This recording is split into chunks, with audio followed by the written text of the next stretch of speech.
কিরে, এভাবে দাঁড়ায় আছিস কেন? খুশির ঠেলায় আহার, এই বেচারা, ওঠ রিক্সায়। আমিও লাফিয়ে রিকশায় উঠে পড়ি। তুই না উঠতে দিলেও তোরে লাথি মারি ফেলে আমি রিকশা নিয়ে চলে যেতাম আর কি। কুত্তা। চুপ কুত্তি। আর মামা রিকশা চালান, এদের কথা শুনে লাভ নাই। পাবনার পাগলি এতে। রিকশা চলতেছে আপন গতিতে, আর আমরা রিকশায় যুদ্ধ করতে ব্যস্ত। রিকশা ঠিক আমাদের কলেজের গেটে থামে। ওই কুত্তা, ভাড়া দে। দিমু তো গতকালকে। যা, আমি দিচ্ছি, কিপটা কোথাকার। তারপর তানিয়া ভাড়া দিয়ে দেয়। আমি তো মহা খুশি, টাকা বাঁচাইছি। একটা মাত্র কারণে তোকে সহ্য করতেছি, শুধু কাজটা শেষ হোক ব্যাস। যা তোর কাজ করবো না আমি, মুড়ি খা। তারপর তানিয়ার সাথে ক্লাসের দিকে যেতে লাগি। ক্লাসে যেতেই আমরা দেখলাম স্যার ক্লাস করাতেছে। বাহ, এত তাড়াতাড়ি আসলেন? কি করে আপনারা? না মানে স্যার, রিক্সার চাকা পাঞ্চার হয়ে গেছে, তাই দেরি হয়ে গেছে স্যার। বাহানা বানাইস না, তোরে হাড়ে হাড়ে চিনি আমি। স্যার আজকের জন্য মাফ করে দেন না। যা সিটে বয়, ইম্পর্ট্যান্ট ক্লাস চলছে। আজকে এমনেও নোট দেয়া হবে, নিয়ে নিস। স্যার আমাকে ভালো করে চিনে, যদি কথা বাড়াই তাহলে তার মাথা যাবে, তাই কিছু না বলেই ক্লাসে বসতে দেয়। আমিও বসে পড়ি আর ক্লাসে মনোযোগ দেই। তবে দেখলাম তারিন আমার দিকে অন্যভাবেই তাকিয়ে আছে। ক্লাসটা শেষ হতেই আমি ক্যাম্পাসে চলে গেলাম। দেখলাম তারিনও আসলো। এত লেট কেন আজকে? সরি, আসলে ঘুম থেকে উঠতে লেট হয়ে গেছে। তানিয়ারও কি ঘুম থেকে উঠতে লেট হয়ে গেছে, নাকি সেও তোমার সাথে একত্রে আসলো? আরে সেটা তো আমি জানি না, তাকে জিজ্ঞাসা করো তুমি। আর তুমি তানিয়াকে নিয়ে কথা বলতেছো কেন? সে তো আমার ফ্রেন্ড হয়। তারিন আমার পাশে এসে বসে। দেখো অন্তর, আমি সত্যিই তোমাকে ভালোবাসি, আর তোমাকে হারাতে চাই না। প্লিজ আমাকে চিট করিও না। চিন্তা করিও না, আমি তোমার ভরসা ভাঙবো না। তাহলে বলো, তানিয়ার সাথে কিসের এত কথা তোমার? সময় হলেই বুঝতে পারবা। এখন চলো ক্যান্টিনে যাই। চলো। আর কি বলবো তোমাকে? তোরাই যা, আমি তো আকাশ থেকে ভেসে আসছি। না রে শালা, তুই তো উগান্ডা থেকে আসছিস। দূর বেটা। তাহলে আমি বা কেন বাদ যাব? চলো চারজনেই ক্যান্টিনে গিয়ে নাস্তা করে নেই। তারপর আমরা ক্যান্টিনে যেতে লাগি, কিন্তু তারিন তানিয়াকে দেখে কিছুটা সংকোচ বোধ করতে লাগলো, কারণ অন্তর আর তানিয়ার মধ্যে কিছু তো একটা চলতেছে, যা থেকে সে বিরত। আমরা সকলেই ক্যান্টিনে গেলাম আর তানভীরকে পাঠালাম নাস্তা আনতে, আর আমরা আড্ডা দিতে ব্যস্ত। কিন্তু তারিন বারবার অন্তরের দিকে তাকাচ্ছে। সে অন্তরের চোখের ইশারা দেখতে লাগে, যা তানিয়াকে দেওয়া হচ্ছে। কি এমন কথা তানিয়া ও অন্তরের মধ্যে, যা আমাকে বলা হয়নি? তাদের দুজনের হাবভাব ঠিক লাগতেছে না আমার। অনেকদিন ধরেই তাদের আমি একটু ক্লোজ আসতে দেখলাম। কোনো অন্তর আমাকে ঠকাচ্ছে না তো? যেই করেই হোক, তাদের দুজনের মধ্যে কথাবার্তাগুলো আমাকে জানতে হবে। তানভীর নাস্তা নিয়ে আসে আর আমরাও মজা করে খেতে লাগি। নাস্তা খাওয়া শেষ করে আমরা ক্যাম্পাসে চলে যাই। আমি দেখলাম তারিন একটু অন্যমনস্ক হয়ে আছে। কি হয়েছে তোমার? এইভাবে অন্যমনস্ক হয়ে আছো কেন? কোনো সমস্যা? কিছুই না। আচ্ছা শোনো, চলো না একটু ঘুরে আসি। সরি, তানিয়ার সাথে একটু কাজ আছে আমার, কাল যাব, কেমন? আচ্ছা ঠিক আছে। অন্তর, আজকে আমাদের কি করার কথা ছিল? জানি, চলো। আচ্ছা এভরিবডি, ঠিক আছে, পরে কথা হবে। আমার আর অন্তরের একটা কাজ আছে। ঠিক আছে যাও। আর অন্তর সাবধান শালা। বেশি কথা বলবি তাহলে কিন্তু। আচ্ছা যা শালা মর্গা, আর তানিয়ার খেয়াল রাখবি। বাই। তারপর আমি আর তানিয়া বিদায় নিয়ে চলে গেলাম আমাদের কাছে। অন্যদিকে তানভীর, বল। অন্তর আর তানিয়ার দিকে খেয়াল করছিস তুই? কি হয়েছে তাদের? তাদের হাবভাব দেখছিস তুই? দেখলাম তো, আমার থেকে তো কোনো কিছু মনে হলো না। তোর থেকে মনে হবে কিভাবে? তোর বেস্ট বলে কথা, কিন্তু আমার থেকে তানিয়ার অন্তরের হাবভাব ঠিক লাগছে না। এর উপর আমার পুরো বিশ্বাস আছে, ও কোনোদিনও কোনো উল্টোপাল্টা কাজ করবে না। কিন্তু তানভীর, আমার না একটু তাদের হাবভাব থেকে সন্দেহ হচ্ছে। তুই নেগেটিভ ভাবে ভাবছিস বলে তোর এমনটা লাগতেছে, কিন্তু পজিটিভলি ভাব, তাহলে দেখবি সব ঠিক লাগবে। কিন্তু তারিনের মনে এখনো অন্তরের প্রতি সন্দেহ আছে, কারণ তারিনকে না বলে সে তানিয়ার সাথে খুব ক্লোজলি ভাবে কথা বলতেছে। এইদিকে আমি আর তানিয়া শপিং মলে চলে আসলাম। আসলে আমাদের কিছু কেনাকাটা করতে হবে, তাই। তো কি কি কিনবি বল? লিস্ট ফুল রেডি করেই আনছি। তাহলে শুরু করে দে। আমরা আমাদের লিস্ট অনুযায়ী শপিং করতে ব্যস্ত। প্রায় আমাদের শপিং শেষ, আর তখনই তানিয়া ডাক দেয়। কিরে, ডাকতেছিস কেন? চল জেন্টস শপে যাব, একটা টি শার্ট নিব। আমার জন্য নিবি? হ, আমাকে পাগলা কুকুর পাইছে তো। আসলে তোরে পাগলা কুকুরে পাইছে। অন্তর, এটা কিন্তু বেশি হইতেছে। ও মা গো টুরুলাভ। আচ্ছা চল। তারপর গেলাম টি শার্ট কিনতে, মানে তানিয়া কিনবে আর আমি দেখবো। কি কালার পছন্দ তানভীরের? আমি আর তানভীর প্রায় সেম কালার পছন্দ করি। বুঝছি, হাইরে চয়েস রে। তারপর তানিয়া ঘুরে ঘুরে দেখতে লাগলো আর কয়েকটা টি শার্ট নিয়ে আমার কাছে আসে। দেখ, এখান থেকে 2টা সিলেক্ট করে দে। আমিও 2টা টি শার্ট সিলেক্ট করে দেই আর সেও কিনে নেয়। চল, খিদা লাগছে, কিছু খাওয়াবি? চুপচাপ বাসায় গিয়ে খেয়ে নিস, এমনিও টাকা আছে কিনা জানি না। চুপ কিপটা, তোর জন্যই তো আমি শপিং মলে আসছি, আর তোর জন্যই তো শপিং করলাম। এখন কিপটামি করিস না, চল রেস্টুরেন্টে। আমি তো শপিং এ টাকা খরচ করলাম, তুই তো শুধু তানভীরের জন্য টি শার্ট নিলি। ওলে বাবারে, টাকা তোর একা যায় নাই, তোর শপিং এ আমি তানভীরের টাকাও আছে। আর এটা তো তোর জানের জন্য করতেছি আমরা। এখন কিপটামি না করে চল তো। বাবা গো, চল বুঝছি, 1 টাকাও বাসায় নিতে দিবি না। তারপর আমরা রেস্টুরেন্টে গেলাম, সেখানে গিয়ে আমরা বসে পড়লাম আর তখনই তানভীর ফোন দেয়। হ্যালো, কে? শপিং হয়েছে মামা, নাকি আরো বাকি আছে? শপিং শেষ, শুধু লাস্ট জিনিসটা আনলেই সব কমপ্লিট। সেটা আমি আনবো তো সময় মতো, তুই চিন্তা করিস না। আচ্ছা, তারিন কি চলে গেছে? তবে মামা, তোকে আর তানিয়াকে সন্দেহের নজরে দেখতেছে, বলতেছে তোর আর তানিয়ার মধ্যে নাকি কিছু চলতেছে। হ, তাও তার জন্যই। তো কি করিস? আমি কি করবো? যা করার তোর তানিয়া করতেছে, আমারে লুটতেছে রে মামা। আজ যদি তানিয়ার সাথে ব্রেকআপ করতি তাহলে এই দিন দেখতে হতো না আমার। সমস্যা নাই, তানভীর যদি আমাকে ছেড়ে দেয় আমিও তোর গলায় পড়বো আর কি। যা লুট হ। আচ্ছা, খাওয়া দাওয়া করে নিয়ে জিনিস সহ তানিয়াকে বাড়ি দিয়ে আসিস। ভাই, তুই এসে নিয়ে যা না। সাথে সাথে তানিয়া আমার থেকে ফোন কেড়ে নিল আর শুরু করে দিল তাদের প্রেম আলাপ। আর আমি বেচারা আমারটার জন্য মরতেছি।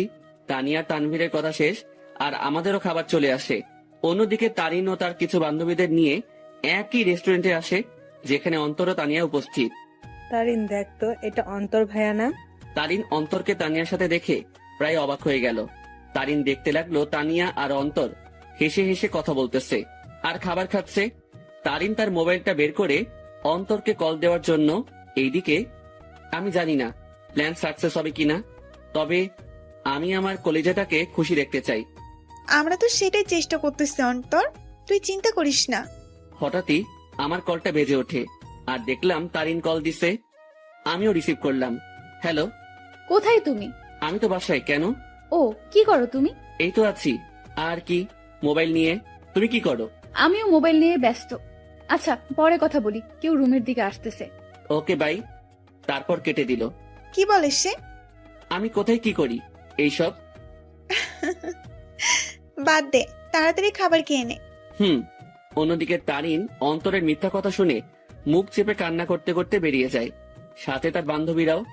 ও কেন আমার সাথে এত বড় প্রতারণা করলো? যদি আমাকে ভালো না বেসে থাকে তাহলে কেন আমার ফিলিংস নিয়ে এইভাবে খেলা করলো সে? আমি কি ওকে ভালোবাসি নাই, নাকি আমার ভালোবাসায় কমতি ছিল? না, এর জবাব ওকে দিতেই হবে। তারিন কোনো মতে তার চোখের পানি ধরে রেখে বাড়ি চলে যায়।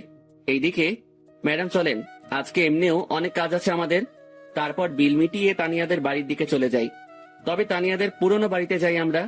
তানিয়াদের পুরনো বাড়িতে আসার আগেই তানভীরকে কল দিয়ে আসতে বলে দেই, আর সে এখন উপস্থিত।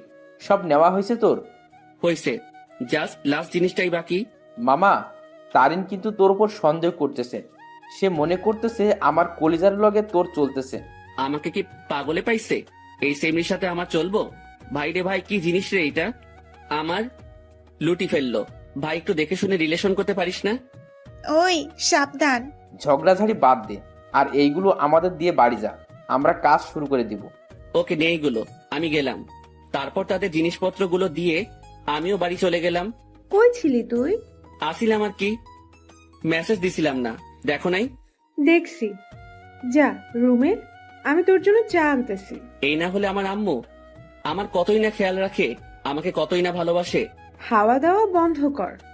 আমিও রুমে চলে গেলাম আর একটু ফ্রেশ হয়ে সেই খাটে লেটিয়ে পড়ি। আর আজকের পার্টির জন্য উত্তেজিত। আসলে প্রায় 1 সপ্তাহ আগ থেকে আজকের দিনের জন্য প্ল্যান করতেছি আমি, তানভীর ও তানিয়া। কারণ আজ আমার কলিজাটার জন্মদিন, তাই চিন্তা করলাম ওর জন্য সারপ্রাইজ বার্থডে পার্টি অ্যারেঞ্জ করে তারিনকে সারপ্রাইজ দিব আমি। আমি শিওর তারিন আজকে সেই লেভেলের চমকেও যাবে, ও খুশিও হবে, কারণ আমি জানি তারিন আমাকে কতটা ভালোবাসে। আম্মু চা নিয়ে আসে। আসলে দুপুরে চা খাওয়ার অভ্যাস, তাও রং চা।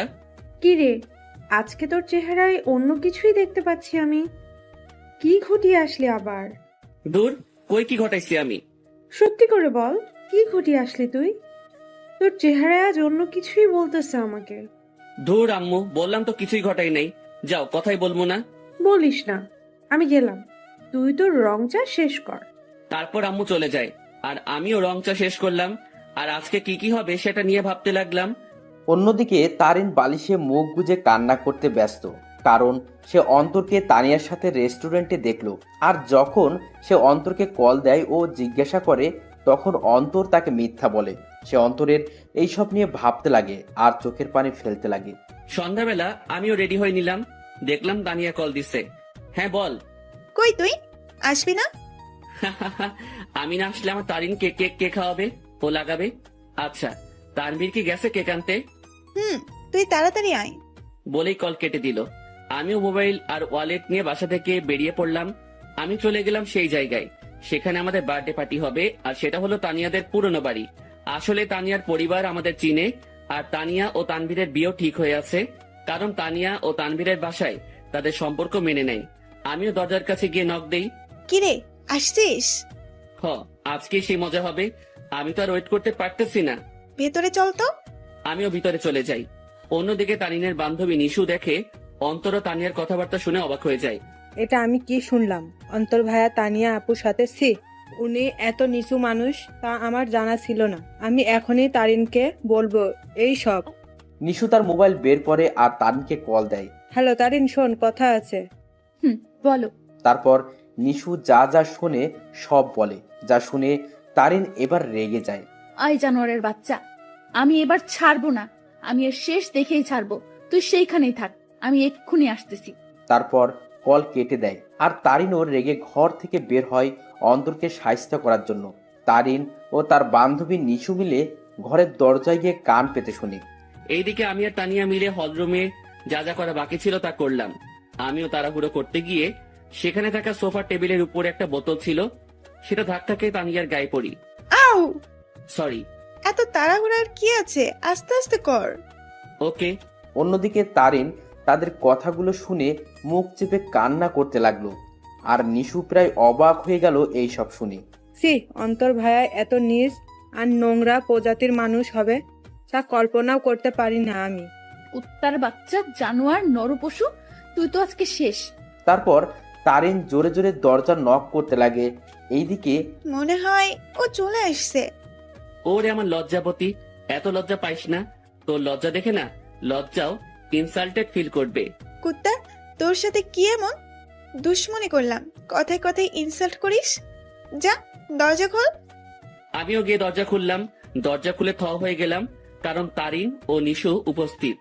তোমরা সাথে সাথে তারিন আমার কলার ধরে আমাকে ছুঁড়ে মারে ফ্লোরে। কুত্তার বাচ্চা, জানোয়ার, শয়তান, বেয়াদব, লম্পট, বখাটে প্লে বয়, আমার সাথে কি করে এসব করতে পারলি তুই? সাথে সাথে তারিন তার জুতা খুলে আর আমার গালে মারতে থাকে।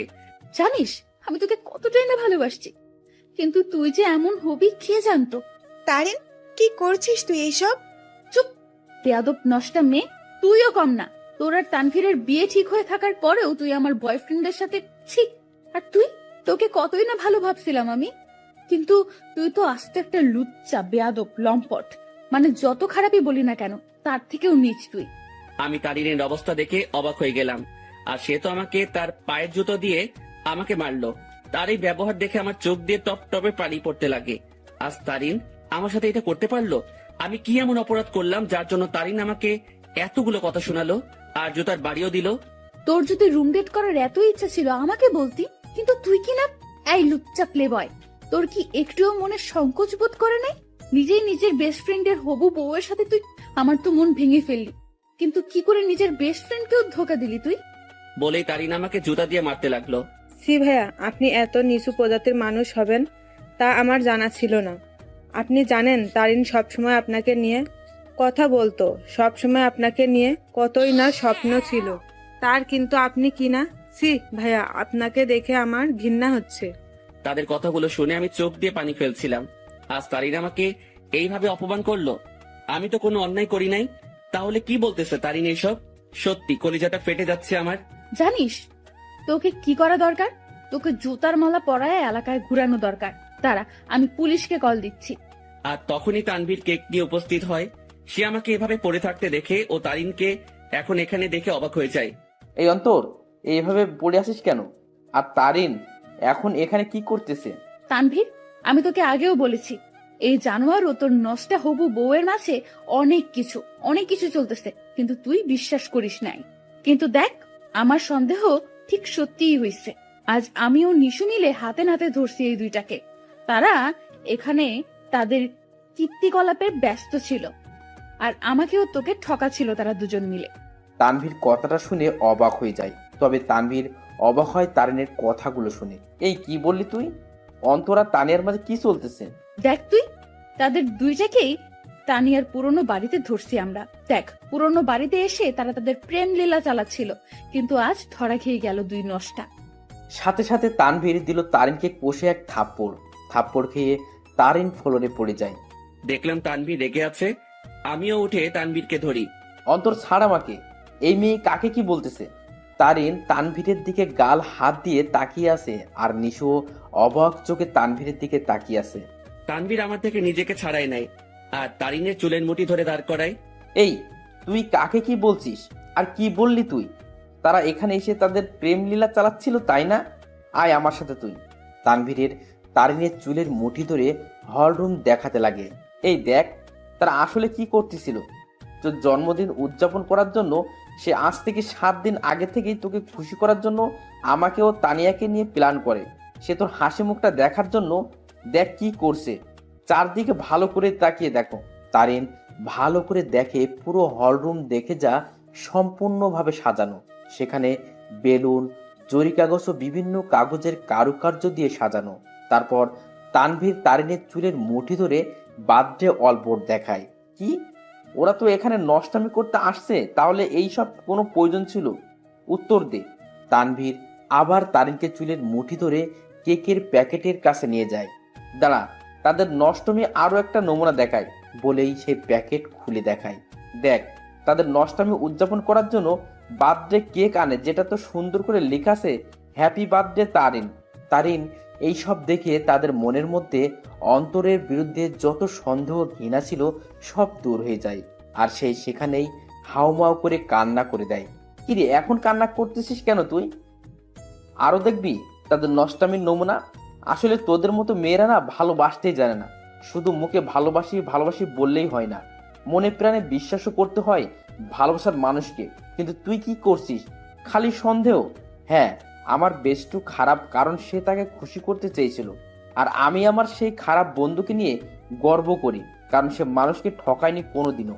সে সব সময় সবাইকে হাসি খুশি দেখতে চায়, কিন্তু আড়ালে সে নিজেই কান্না করে যেত। কিন্তু যখন তুই তার জীবনে আসছিস, সে মনে করছিল সেও এখনো হাসি খুশি থাকবে, কিন্তু তুই আজকে তাকে সবচেয়ে বড় কষ্ট দিয়ে দিলি। হ্যাঁ, আমার বন্ধু জানোয়ার, কারণ সে তোকে হাসাতে চেয়েছিল, যার প্রতিদান আজ তুই দিয়ে দিলি। তানভীর, অন্তর কোথায়? নিশু, অন্তর কোথায়? নিশু চুপ হয়ে আছে। তানভীর সাথে সাথে বাইরে দৌড় দেয় অন্তরকে খোঁজার জন্য, কিন্তু অন্তরকে পায়নি সে। তারিন সেখানে কান্না করতে করতে বসে পড়ে। তারিন, ছি, তুই এত নিস মন মানসিকতার মেয়ে, তা আমার জানা ছিল না। কিভাবে তুই এ ভাবলি? অন্তর আমাকে বান্ধবী মানে তো ঠিকই, সাথে ও আমাকে মন থেকে সম্মানও দেয়। আর তুই কি না, অন্তর তোর জন্য কতই না কি করতে চাইছিল। সে চাইছে তোকে সারপ্রাইজ বার্থডে পার্টি দেবে, কিন্তু তুই তাকে কি দিলি? অনেক অপমান ও জুতার বাড়ি। কি করে পারলি তুই এইসব ভাবতে? অন্তর তোকে কতটা ভালোবাসে তা আমি আর তানভীর ভালো করেই জানি, কিন্তু তুই ভালো যেহেতু বেসেছিস, তাহলে একটু ভালোবাসার মানুষকে বিশ্বাস করতে শেখ, সন্দেহ না। আমার মনে হয় না তুই অন্তরকে কোনোদিনও ভালোবেসেছিস, কিন্তু সে তোকে মনে প্রাণে ভালোবেসেই গেল। তানভীর বাইরে থেকে আসে। অন্তরকে পাইছো? না, তুমি একটু কষ্ট করে বাড়িতে খুঁজে দেখো তো। আর এই, তুই বের হ বাড়ি থেকে। তানভীর তারিনকে টেনে বাড়ি থেকে বের করে দেয়, সাথে নিশিও বেরিয়ে যায়।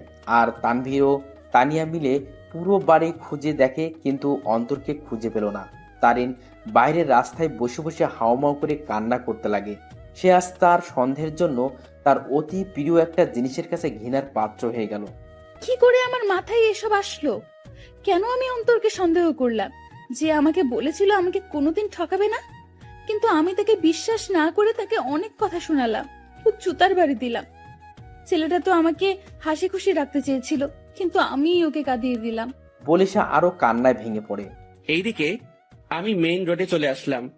আজ আমাকে আমার ভালোবাসা ভালোই একটা শিক্ষা দিল আর বুঝিয়ে দিল আমি তার মনে কোনোদিনও জায়গা করে নিতে পারলাম না। আমি তার মনে বিশ্বাস জোগাতে পারলাম না। হয়তো আমারই ভুল ছিল, আগে তার মনে বিশ্বাস জোগানোটা দরকার ছিল। পরে না হয় তার জন্য কোনো কিছু করতাম। হয়তো আমার ভালোবাসায় কমতি ছিল, যার পরিণাম জুতার বাড়ি পেলাম।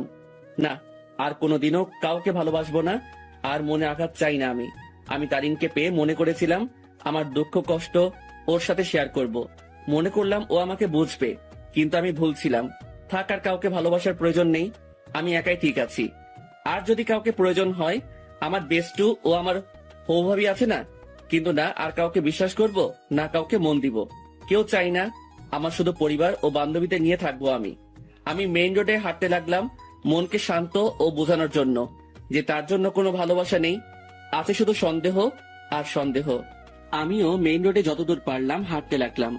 কি বা করব আমি? ভাঙা মনকে সান্ত্বনা দিতে চাচ্ছি। আমি চিন্তা করছিলাম মনের মতো একজন পেয়ে তাকে নিয়ে আমি হাসি খুশি থাকবো, কিন্তু ভাগ্য একটা মোড় দিয়ে দিল। রাত 11টা বাজে, আমি এখনো রাস্তায় হাঁটছি আর চোখের পানি ফেলছি। আমার ফোনটাও অফ করে রাখছিলাম যাতে কেউ আমাকে বিরক্ত না করতে পারে, কারণ আমি একটু একা থাকতে চাই। রাত 12টা বাজে, আমি রাস্তার এক কোণায় বসে আছি। তবে আজ আমার নেশার সাহায্য নিতে ইচ্ছা করছে, তাই আমিও উঠে হাঁটতে লাগলাম আর খুঁজতে লাগলাম কোনো দোকান খোলা আছে কিনা। আমি দেখলাম একটা টঙের দোকান খোলা, তাই আমিও চলে গেলাম। কি চাই মামা? আমি সংকোচ বোধ করতে লাগলাম, কারণ আমি আজ পর্যন্ত কোনো দিনও কোনো দোকানে গিয়ে সিগারেট চাই নাই। আরে ভাই, বলবেন তো কি লাগবে? সিগারেট লাগবে? আরে এটার জন্য এভাবে সংকোচ বোধ করছেন কেন ভাই? বলেন কি সিগারেট দিব? আমি বেশিরভাগই ডার্বি, ব্যানসন ও গোল্ডলিপের কথা শুনেছিলাম, তাই চিন্তা করলাম তিনটাই নিয়ে নেই। ডার্বি, ব্যানসন ও গোল্ডলিপ তিনটার এক প্যাকেট দিয়ে দেন। তারপর দোকানদার আমাকে দেয় আর আমিও টাকা দিয়ে দেই। সাথে একটা লাইটারও নিয়ে নিলাম। আমিও যেতে লাগি। ভাই একটা কথা বলবো? জি বলেন। ভাই আমি এই প্রথম দেখলাম কেউ একসাথে 3 ধরনের সিগারেট নিল। ভাই আপনারা কি গ্রুপ মিলে আড্ডা দিবেন নাকি? সেটা আপনি না জানলেও চলবে। আপনার কাজ সিগারেট বিক্রি করা, এই সকল প্রশ্ন করা না। বলেই চলে আসলাম সেখান থেকে। তারপর আমিও আবারও মেইন রোডে গিয়ে সিগারেট ধরালাম। হাতে সিগারেট খাবো কি খাবো না তা ভাবতে লাগলাম। পরে এইসব ভাবনা চিন্তা বাদ দিয়ে সোজা খাওয়া শুরু করে দিলাম। প্রথমে একটু কষ্ট লাগলেও পরে ঠিক লাগতে লাগলো। প্রথমে গোল্ডলিপ, এরপর ব্যানসন, এরপর ডার্বি খেলাম। একটা শেষ হতেই অন্য একটা ধরিয়ে দিলাম। এভাবেই 3 প্যাকেটই প্রায় শেষ। শুধু ডার্বির 4টা সিগারেট বাকি আছে। দেখলাম 1টা বাজে। পরে মনে পড়লো বাসার কথা, তাই মোবাইলটা অন করলাম। অন করতেই আব্বুর প্রায় 150-র উপরে SMS এবং সাথে সাথে আব্বুর ফোন। হ্যালো, কি রে? কই তুই? ফোন বন্ধ কেন তোর? আরে মোবাইল হঠাৎই বন্ধ হয়ে যায়, এতে আমার দোষ কোথায়? কি রে, তুই রেগে আছিস কেন? কি হয়েছে? আমার ইচ্ছা, আমার লাইফ, আমি যা খুশি করব। ফোনটা রাখো, আর আমি পরে আসবো, একটা পার্টিতে আছি, বাই বলেই কল কেটে দিলাম। এরপর বাকি যে সিগারেট গুলো ছিল সেগুলো একটার পর একটা শেষ করলাম। আমি চাচ্ছি সিগারেটের ধোঁয়া দিয়ে নিজের কষ্টটাকেও উড়িয়ে দিতে। প্রায় 2:30 বাজে আমি বাসার দিকে গেলাম। আমি দরজায় টান দিতেই দরজা খুলে যায় আর আমি বাড়ির দরজা বন্ধ করে দিয়ে রুমে চলে যাই। শুয়ে থাকতে থাকতে ঘুম চলে আসে। অন্তর, অন্তর, আব্বু ওঠ, আর কতক্ষণ ঘুমাবি? সকাল হয়েছে তো। আম্মুর ডাকে আমি উঠে পড়ি। এভাবে কি দেখো তুমি? তোর চোখ লাল হয়ে আছে কেন? ধুর, বোকার মতো কথা বলিও না তো। কাল রাতে আসলাম কয়টায়, আমি ভালো করে ঘুমোতে পারি নাই তো, তাই। আমিও উঠে বাথরুমে ফ্রেশ হতে চলে যাই। সেখানে আমি আয়নায় আমার চোখগুলো দেখতে লাগলাম। আসলে আমার চোখগুলো লাল হয়ে আছে, তবে একটু ভয়ঙ্কর লাগতেছে দেখতে। এখন আমার চোখগুলো দেখলে মনে হবে আমি কোনো এক নরপশু হিংস্র হয়ে আছি আর শিকার পেলে সোজা গিলে ফেলবো। আমি খেয়াল করলাম আমার গায়ের থেকে সিগারেটের গন্ধ আসতেছে, তাই পকেটে যা যা ছিল সব বের করে এক সাইডে রেখে সেই অবস্থায় গোসল করে নিলাম। তারপর রুমে গিয়ে একটা টি শার্ট ও প্যান্ট নিয়ে আবার বাথরুমে চলে গেলাম আর চেঞ্জ করে নিলাম। এরপর আমি আমার রুমে আয়নার সামনে গেলাম। সেখানে গিয়ে নিজেকে দেখতে লাগলাম। একদিনে কিটাকে কি হয়ে গেলাম আমি। আমার চুলগুলো ভেজা অবস্থায় আছে, তাই সেগুলো নেমে আছে, আর চুলগুলো বড় হওয়ার কারণে চোখ বরাবর আসলো। তবে সেই অবস্থায় নিজেকে দেখলাম আর নিজেই প্রায় ভয় পেয়ে গেলাম, কারণ আমার চুল ও চোখের জন্য একটা কি বলবো ভাই, বাদ দেন। আমিও ডাইনিং রুমে চলে গেলাম, দেখলাম আব্বুও উপস্থিত। আমিও টেবিলে বসলাম। কি রে, কাল রাতে কই ছিলি? একটা ফ্রেন্ডের বাসায় বার্থডে পার্টিতে ছিলাম। আমাদের একটু বলে যাইতি, ভালো হইতো। আমাদের কি চিন্তা হয় না তোর জন্য? সাথে সাথে টেবিলের উপর থেকে একটা গ্লাস নিয়ে ফ্লোরে আছাড় মেরে ভেঙে ফেলি। আমাকে পাইছোটা কি তোমরা? আমি কি মেয়ে নাকি যে আমাকে নিয়ে চিন্তা হয়? যদি এতই চিন্তা হয় তাহলে কেন বাইরের দুনিয়া দেখাইছো আমাকে? ঘরে আটকে রাখলেই হইতো। আমার অবস্থা দেখে আম্মু আব্বু দুজনেই নিস্তব্ধ হয়ে গেল, আর আমিও টেবিল থেকে উঠে সোজা রুমে চলে গেলাম। তখন মনে পড়লো ফোনের কথা। আমিও ফোনটা হাতে নিলাম, দেখলাম তারিনের নাম্বার থেকে অনেকগুলো মিসড কল। আমি ফোনটা খাটের উপরে ছুড়ে মারি। ফোন বাজতে লাগলো, দেখলাম আননোন নাম্বার থেকে কল আসছে। আমিও রিসিভ করলাম। হ্যালো, আসসালামু আলাইকুম, কে বলছেন? হ্যালো, কোথায় তুমি? কলেজে আসো নাই কেন? দেখো, দোহাই লাগে, একটিবার দেখা করো আমার সাথে। ওই আমাকে পাইছিস কি তুই? যখন ইচ্ছা কষ্ট দিবি, যখন ইচ্ছা পিরিত দেখাবি, তাই না? আর কোনো দিনও আমাকে কল দিবি না। তোর মতো ভালো মেয়ের সাথে আমার মতো লুচ্চা নষ্টা প্লে বয়ের কথা বলা উচিত না। রাখ ফোন, বলে কল কেটে দিলাম আর মোবাইলটা খাটে ছুড়ে ফেলি। লাগবে না কারো ভালোবাসা আমার, একাই ঠিক আছি আমি। অনেক কষ্ট দিয়ে এখন আলগা পিরিত দেখাইতে আসছে। না, এই সিমটাই ভেঙে ফেলবো আমি। না থাকবে সিম, না হবে কন্ট্রাক্ট। আমি মোবাইলটা হাতে নিয়ে তা খুলে সিম নিয়ে নেই আর সেটা ভেঙে ফেলি, আর খাটে শুয়ে পড়ি চোখটা বন্ধ করে। হঠাৎই কেউ একজন আমার মাথায় হাত বুলিয়ে দিতে লাগে। আমিও চোখ খুলে দেখি আম্মু মাথায় হাত বুলিয়ে দিচ্ছে। কি রে আব্বু, কি হয়েছে তোর? একটু বল তো আমাকে। কিছু হয় নাই আমার। আচ্ছা, দেখি আমি নাস্তা খাইয়ে দিই। আচ্ছা দাও। তারপর দেখলাম আম্মু নাস্তা নিয়েই আমার রুমে আসে আর প্লেট নিয়ে আমাকে খাওয়াই দিতে লাগে। আচ্ছা শোন, তোর নানু কল দিছিল, এক কাজ কর, তুই কয়েকদিন সেখান থেকে ঘুরে আয় না। আচ্ছা ঠিক আছে, যাব। ঠিক আছে, আজই চলে যা, তাহলে ভালো হবে। ঠিক আছে। আম্মু আমাকে নাস্তা খাওয়াই দিয়ে চলে যায়, আর আমিও চিন্তা করলাম আমার উপর এমনিও অনেক কিছুই গেছে, তাই একটু রিফ্রেশমেন্টের প্রয়োজন, তাই যাওয়াই উচিত। আমিও আমার ব্যাগ গুছিয়ে নিলাম। দেখলাম সকাল 11টা বাজে। আমি ব্যাগ নিয়ে রুম থেকে বেরিয়ে পড়লাম। আম্মু আব্বুর থেকে বিদায় নিয়ে আমি চলে গেলাম বাস স্টেশনে। আমিও টিকিট কাউন্টারে যেতেই শক খেয়ে গেলাম। কি রে, এখন কোথায় যাস?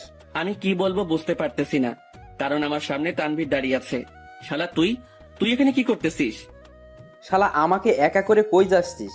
আর ফোন বন্ধ কেন তোর? এমনি। এখন তুই এখানে কেন? আর কই যাচ্ছিস তুই? যাইতেছি আর কি, বেষ্টুর নানার বাড়ি। মানে? মানে আমি তুই একই জায়গায় যাচ্ছে মামা। এবার কথা বলিস না, টিকিট নে।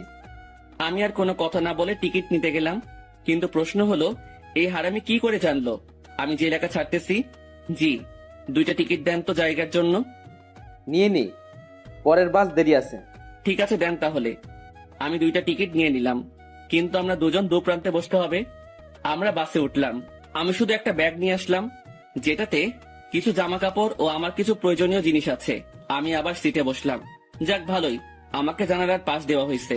এবার প্রকৃতি উপভোগ করতে করতে নানার বাড়ি যাওয়া যাবে। আমি দেখলাম তানভীর, আমি যে শাড়িতে বসলাম সে আমার বাম পাশে শাড়ির আমার সিট বরাবর 3 সিট পর তার সিট। আমি সিটে বসে আছি আর বাস ছাড়ার অপেক্ষা করতেছি। আমি জানালা দিয়ে বাহিরে দেখতে লাগি। এক্সকিউজ মি, এটা আমার সিট, আমি কি এখানে বসতে পারি? আমি কথা শুনে সাথে সাথে তাকালাম, দেখলাম একটা কালো বোরকা পরা একটা মেয়ে এই কথা বলল। কোনটা আপনার সিট? জি, আপনার পাশের সিট আমার, আমি কি এখানে বসতে পারি? পড়ে গেলাম মুসিবতে। আমি কিনা সিট পেলাম, তাও একটা মেয়ের পাশের সিট। হয়তো অনেক ছেলে এই জিনিসটাকে তাদের জন্য সৌভাগ্য মনে করে, কিন্তু আমার জন্য এইসব দুর্ভাগ্য, কারণ আমি অন্য ছেলেগুলোর মতো মেয়ে পাগল না। তবে হ্যাঁ, একজনকে নিয়ে স্বপ্ন দেখেছিলাম, কিন্তু থাক, সে অতীতকে মনে না করাই ভালো। সেটা জাস্ট আমার জন্য একটা দুঃস্বপ্ন ছিল। এই যে মিস্টার, এখন কি বসতে দিবেন? আজব তো, আপনার সিট আপনি বসবেন, এটা নিয়ে তো মাথা খাওয়ার কি আছে?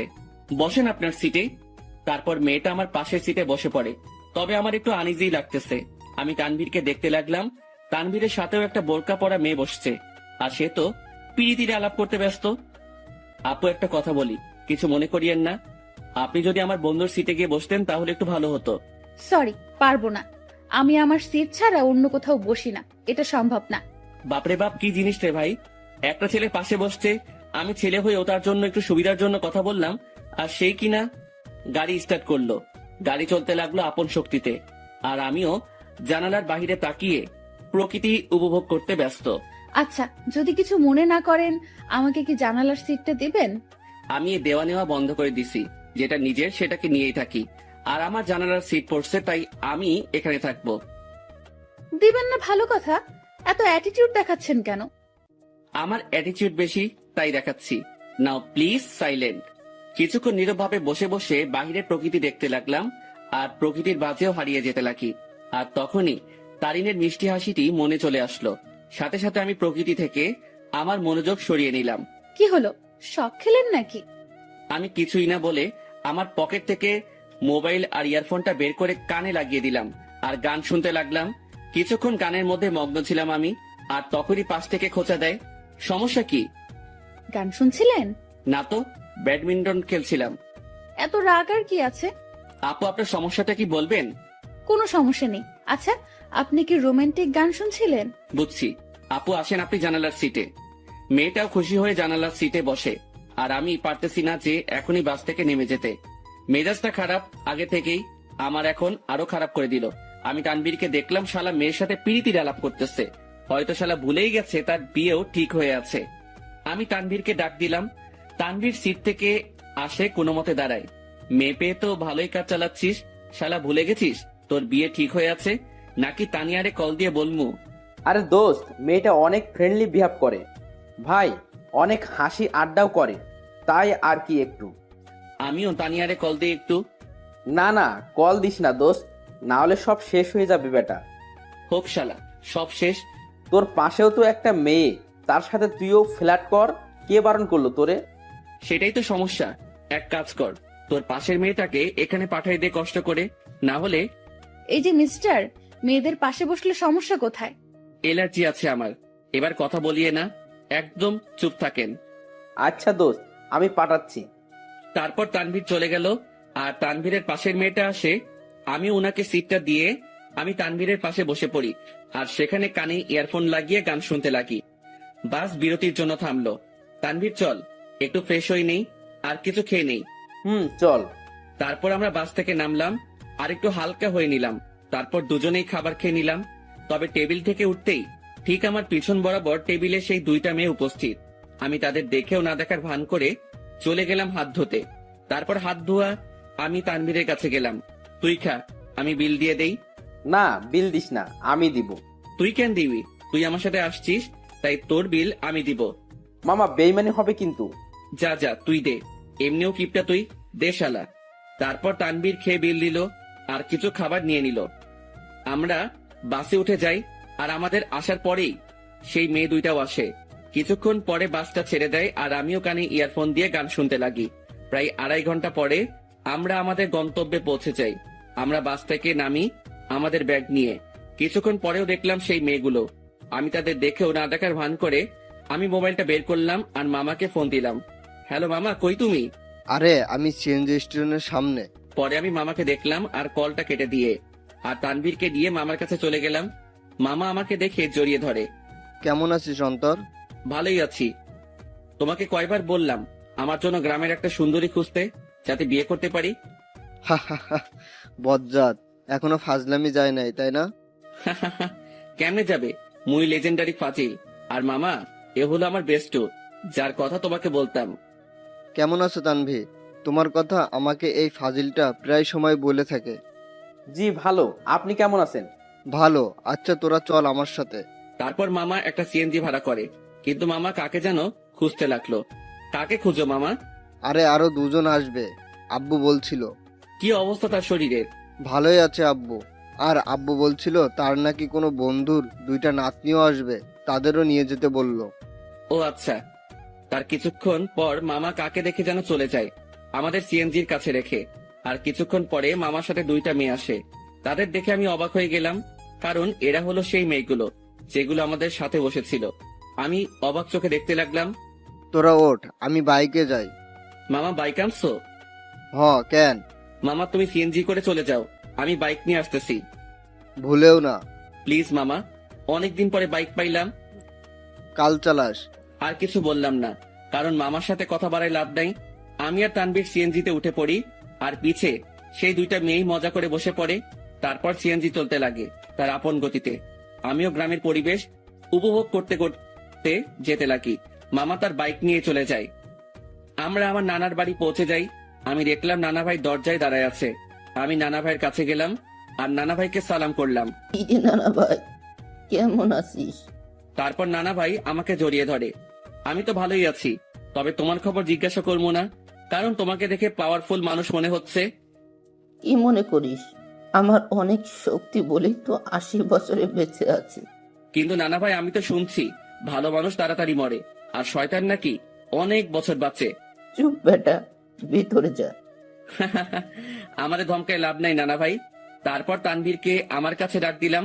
নানা ভাই, আমার বন্ধু তানভীর, ও আমার সাথে আসছে। আসসালামু আলাইকুম। ওয়ালাইকুম আসসালাম। আমার বজ্জাত নাতিটা আমাকে নানা ভাইকে ডাকে, তুমিও আমাকে নানা ভাই ডাকতে পারো। জি আচ্ছা। মানে অন্তর তোর বন্ধুকে তাদের রুম দেখিয়ে দে। আচ্ছা আব্বু, তোরা আয় আমার সাথে। আমরা দুজন মামার সাথে যেতে লাগি। আসলে নানাদের বাড়িটা বলতে গেলে বড় একতলা বিল্ডিং, যেটা একটু বড় করে বানানো হয়। মামা আমাদের একটা রুমে নিয়ে যায়। এটা তোদের রুম। আর তানভীর, তুমি আমাকে মামা ডাকতে পারো, অন্তর যেমনটা ডাকে আর কি। মামা না, এখন থেকে মামু ডাক মনে। আস্তে আস্তে শুরু করে দিলে। দাঁড়া, তোরে বিয়েটা করায়ে দিয়ে তোর বউয়ের হাতে তোরে শায়েস্তা করবো আমি। আগে নিজের গদি সামলাও।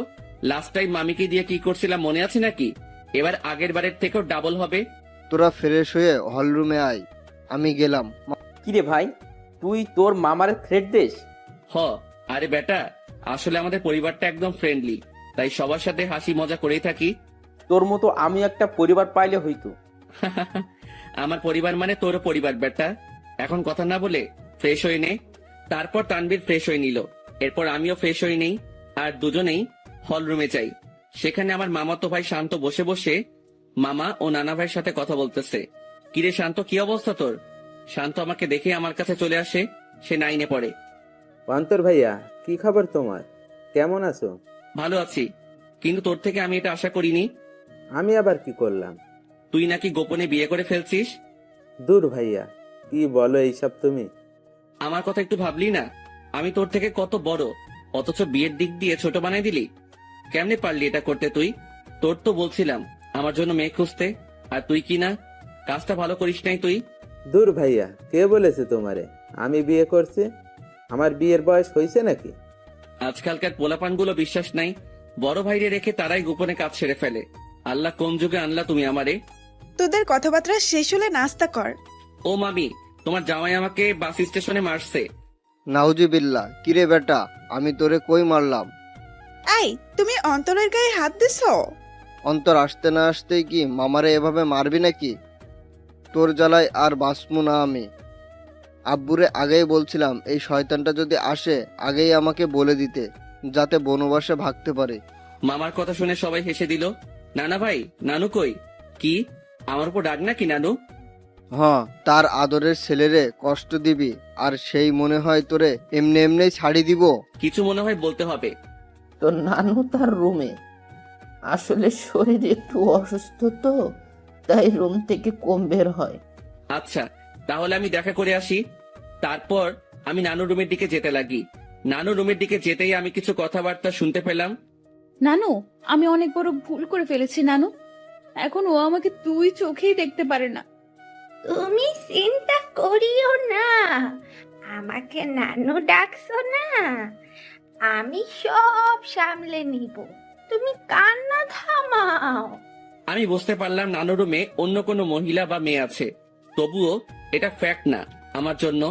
আমি যেহেতু আসছি তাই দেখা করবই, কারণ নানু আমাকে ইগনোর করবে না। তার কাছে আমি আগে, বাকি সবাই পরে। নানু দরজা খুলে যায়, আর দেখলাম নানু দরজা খুলে নানু আমাকে জড়িয়ে ধরে। কেমন আছো নানু? ভালো, তুই কেমন আছিস? আমি তো ভালোই। আয় ভিতরে আয়। আমি নানুর সাথে ভিতরে গেলাম। আমি ভিতরে যেতেই দেখলাম আমাদের সাথে বোরকা পরা যে দুইটা মেয়ে আসছিল তারা রুমে উপস্থিত। নানু ভাই, বয় তুই। বোরকা পরা দুটো মেয়ে বলল, আচ্ছা নানু, আমরা যাই, পরে কথা বলবো আপনার সাথে। ঠিক আছে, যাও। আর চিন্তা করিও না, আমি সামলে নেব। কান্না করিও না, কেমন?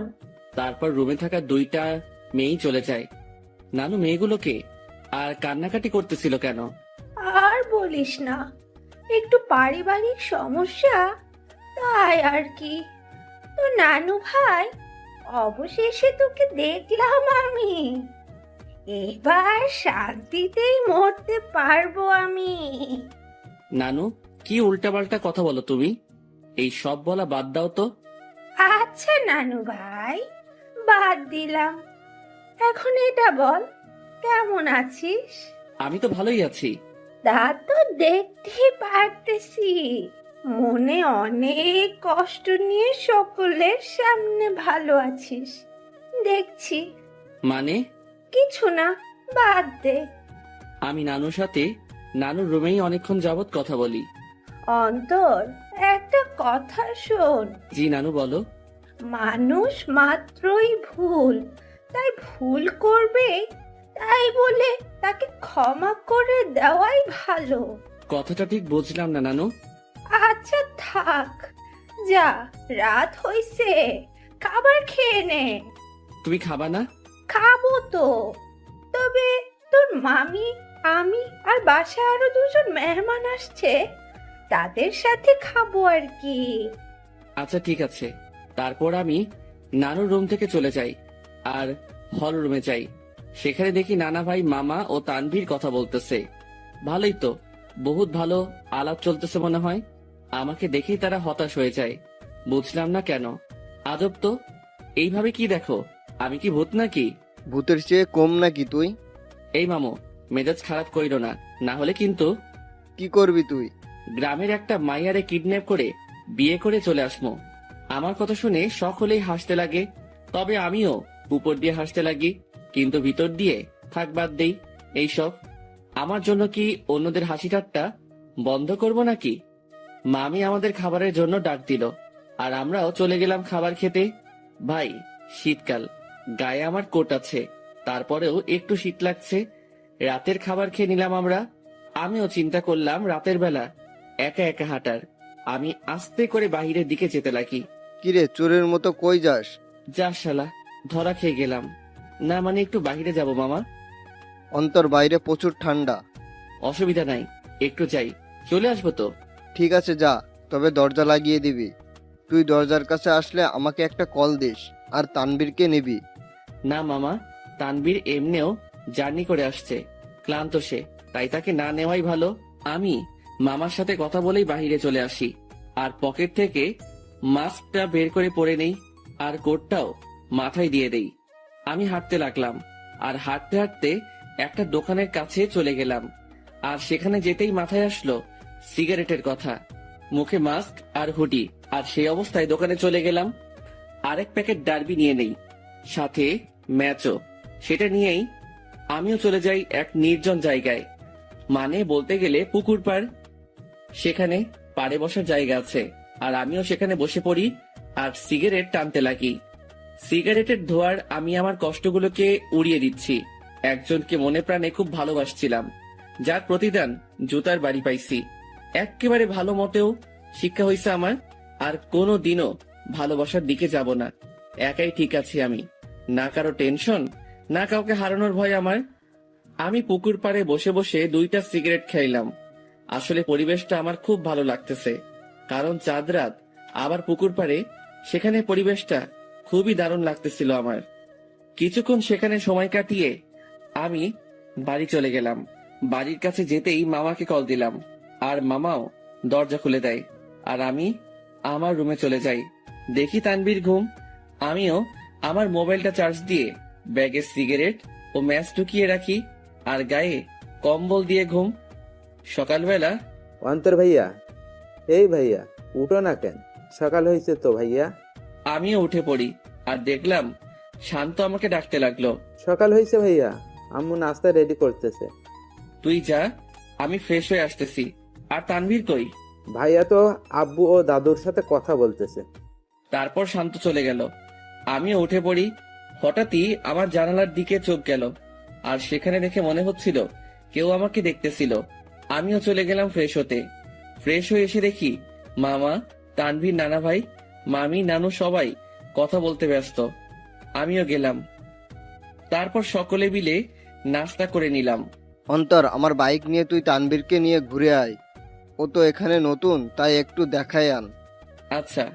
তারপর মামার থেকে বাইকের চাবি নিলাম আর বাইক নিয়ে দুজনেই ঘুরে আসলাম। আমরা যে গ্রামে থাকি সেখানে প্রায় সব জায়গায় চাষ করার জন্য মাঠ ও পুকুর, কিন্তু দুঃখের কথা আমি সাঁতার পারি না। কারণ আমি জীবনের 100 ভাগের 80 ভাগই শহরেই কাটাইছি। বাকি 20 ভাগের মধ্যে 7 ভাগ বলতে পারেন ট্যুরে গিয়ে, আর বাকি অংশ শহরেই। তবুও গ্রামটা ভালো করে চিনি। যতদিন গ্রামে ছিলাম ততদিন মামার সাথে গিয়ে গ্রামে ঘুরতাম। সকালবেলা আমি আর তানভীর অনেকক্ষণ ঘোরাঘুরি করলাম, আর দুপুরের দিকে আসলাম। বাইকটা রেখে বাড়িতে ঢুকলাম, আর দেখলাম নানা ভাই, নানু, মামা, মামি ও সেই 2টা মেয়েও আছে, আর তারা কথা বলতেছে। কিন্তু আজব ব্যাপার হলো এরা বাড়িতেও হিজাব করে রাখছে। ঘোরা শেষ? মোটামুটি। আমি রুমে চলে যাই, কিন্তু বারবার সেই মেয়েগুলোর প্রতি কেন যে আকর্ষণ লাগতেছে কে জানে। তবে ইচ্ছা তো করতেছে হুজুরনিগুলোর চেহারা দেখতে, কিন্তু ডাইরেক্ট বলা তো মুসিবত। থাক, পরে সেটা ব্যবস্থা হবে আর কি। আমি রুমে গিয়ে ব্যাগ থেকে কিছু কাপড় বাহির করলাম, আর চিন্তা করলাম গোসল করব। কিন্তু মনে পড়লো এখানে তো পানির হিটার নাই যে ডাইরেক্ট বাথরুমে যাবো, সুইচটা ক্লিক করবো আর গরম পানি পামো। পড়লাম আরেক মুসিবতে। কেমনটা লাগে। ধুর, মামিকে বলবো গরম পানি করে দিতে। আমি যখনই রুম থেকে বের হব তার আগেই মামি উপস্থিত উইথ গরম পানি। এই না হলে আমার মামি আমার কখন কি লাগে তা তুমিও আম্মুর মতোই জেনে যাও। আমিও তো তোর আরাক আম্মু। এখন যা গোসল করতে, আমি পানি দিয়ে গেলাম। থ্যাংক ইউ মামি, আই লাভ ইউ বলতাম, কিন্তু মামা শুনলে হার্ট অ্যাটাক করবো। যা ফাজিল। মামি চলে গেল, আর আমিও মনের সুখে লুঙ্গি আর তোয়ালে নিয়ে চলে গেলাম গোসল করতে। গোসল শেষ করতেই আমিও রুমে আসলাম। লুঙ্গি পরা আছে, বলা যায় না কখন কোথায় খুলে যায়। জীবনে 2টা কখন কোথায় খুলবে তা কেউ বলতে পারে না। 1 হলো কপাল, 2 হলো লুঙ্গি। আমার মনে হলো কেউ আমাকে দেখতেছে। আমিও জানালার দিকে তাকালাম, কিন্তু কেউ নাই। ভাই, বলা যায় না কখন কে এসে দাঁড়ায় থাকে। তাই প্যান্ট আর টি শার্ট বাথরুমে চলে গেলাম, আর সেখান থেকে চেঞ্জ করে আসলাম। আমি রুম থেকে বের হতেই এক হুজুরনি আমার সামনে এসে পড়ে। আমিও এড়িয়ে চলে যেতে লাগি। আর বাহিরে বাড়ির আঙিনায় রোদের মধ্যে দাঁড়ায় অনেক ঠান্ডা লাগতেছিল ভাই। বিশ্বাস করেন, শীতকালে শরীর ভিজা অবস্থায় কেউ গায়ে একটা ফু দেয় না, তা ব্রেকআপের চেয়ে কষ্টকর লাগে। তো আপনি এই বাড়ির লোক, তা আমাকে আগে বলতে পারলেন না? খালি খালি টেনশনে ছিলাম আমি। আমি পিছনে তাকালাম, কিন্তু চেহারা না দেখায় বুঝতে পারলাম না কে কোনটা, মানে কে কোন বোরকাওয়ালি। আমি কি জানতাম আপনি এখানে আসবেন? আজাইরা কথাবার্তা বলিয়েন না, এইসব আমি পছন্দ করি না। এত অ্যাটিটিউড ভালো না। আমি বুঝতে পারলাম এটা সেই বকবক রানী যেটা বাসে আমার মাথা খাইছে। আচ্ছা, এখানেও মুখ ঢেকে রাখলেন সেটা বুঝলাম না। আসলে এটাই তো আমাদের বাড়ির নিয়ম। পরপুরুষের সামনে আমরা চেহারা দেখাই না, তবে স্বামীকে দেখানো যাবে, এই নিয়ম আছে। আচ্ছা, আপনি কি ম্যারিড? না, আপনি? আমি ম্যারিড। তো আপনার ওয়াইফকে না আনবেন? বন্ধুকে আনলেন কেন? ও ওর বাবার বাড়িতে গেছে। তবে একটা জিনিস আমি খেয়াল করলাম, মেয়েটা এমন ভাবে কথা বলতেছে মনে হয় সে আমার সম্পর্কে জানে, ও আমাকে চিনে। তাছাড়াও তার ভয়েসটা একটু একটু মাথা খাচ্ছে আমার। আচ্ছা, আপনি থাকেন কোথায়? সরি, বলা যাবে না। আচ্ছা, লাগবে না। আমি খেয়াল করলাম মেয়েটা আমার সাথে কথা বলতেছে তো ঠিকই, মানে তার কথার মধ্যে আমি অন্য একরকম কিছু পাচ্ছি। মামি আসে আর আমাদের খাবারের জন্য ডাক দেয়। আমিও চলে যাই। সেখানে দেখি মামা, তানভীর, নানা ভাই উপস্থিত ও তারা বসে বসে কথা বলতেছে। কিসের এত আলাপ তোমাদের? মনে হয় কোনো বড় ধরনের গন্ডগোল পাকানোর প্ল্যান চলতেছে তোমাদের। বিয়ের? কি? কার বিয়ে? কখন? কোথায়? কোন টাইমে? দাওয়াত দিছে তো? আমি কিন্তু যাবো।